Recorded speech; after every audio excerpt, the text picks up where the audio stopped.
David und Luki, also die 470er inklusive Nico und Tommy, sind in Split oder haben sich für Split entschieden, weil sie generell dort eigentlich ihre Heimat, ihre zweite Heimat haben. Der Mate, ihr Trainer, ist aus Split.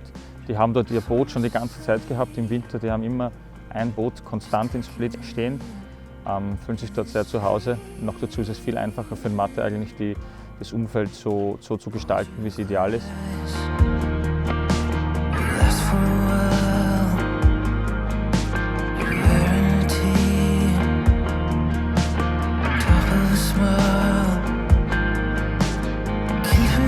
Das Coole an unserem Trainer Mate Arapov ist einfach, das was er sagt, das lebt er eigentlich auch. Ja? Nicht nur, was soll das und das machen, sondern er ist genau der Typ, wo das macht, was er predigt jeden Tag.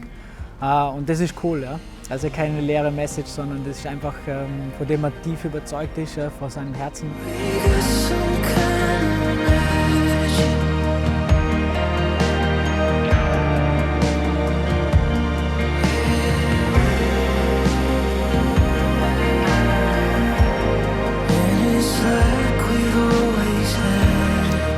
My name is Carl Fredrik Fock.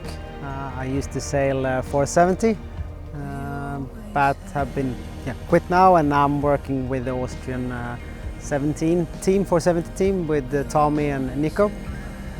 We were in Palma this March, did a few days of training, and now we're in Split, doing a training camp been here for a week. We have one more week to go, and so far so good. Heartbeat for two,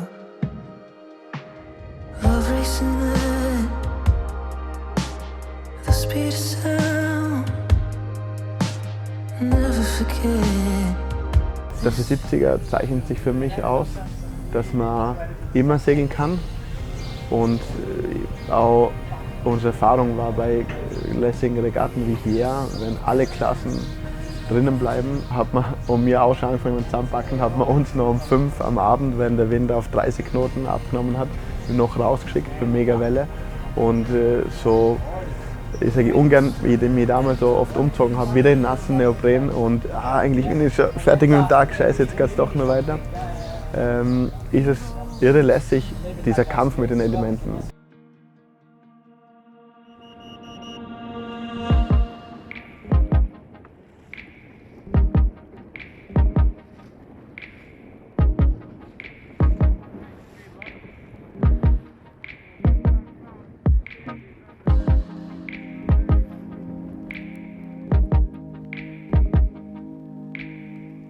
Mit über 10 Jahren Erfahrung in der 470er Bootsklasse gehören Lukas und David zu den routiniertesten Seglern im österreichischen Nationalteam. Trotzdem fehlt ihnen noch das Ticket für die Olympischen Spiele. Bis zu ihrer letzten Chance, sich zu qualifizieren, sind es nur noch 2 Monate. An Leidenschaft fehlt es hier niemandem.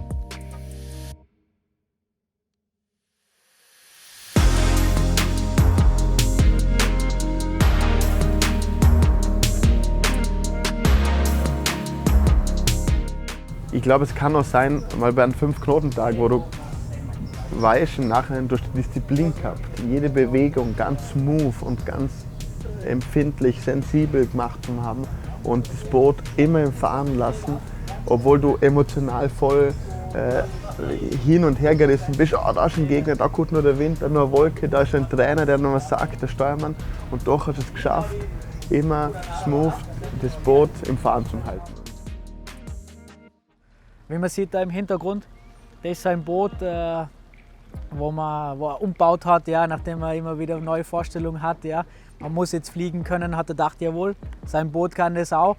und baut Flügel hin, ja, mit jedem Euro, den er verdient da. Das ist nicht so einfach in Kroatien, aber das ist einfach sein Herzblut. Ja. Für ihn ist einfach nur das Geilste am Wasser zu sein, schnell zu sein, über die Wellen zu fetzen. Was gibt's Geileres?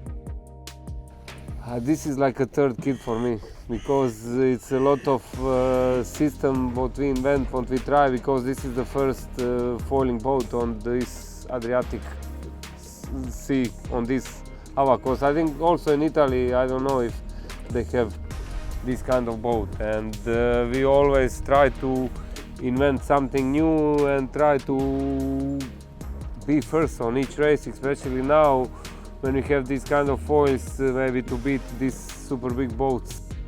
But always you have some goals and something what is pushing you to go forward, because you never know what can happen. One day is looking super nice, normal, everything ideal. The other day is fully something different. But this strength and this challenge in the life, what is pushing you forward. And I was also sailing a lot in these Olympic classes, and if you are a real sportsman, then you know which kind of attitude you need to have and which kind of fight through the life you need.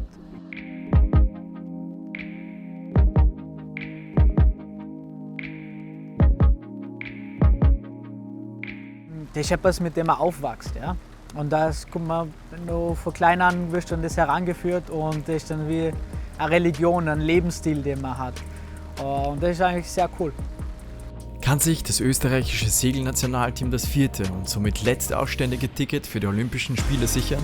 Die Antwort bekommen wir im September, nach der Europameisterschaft in Frankreich.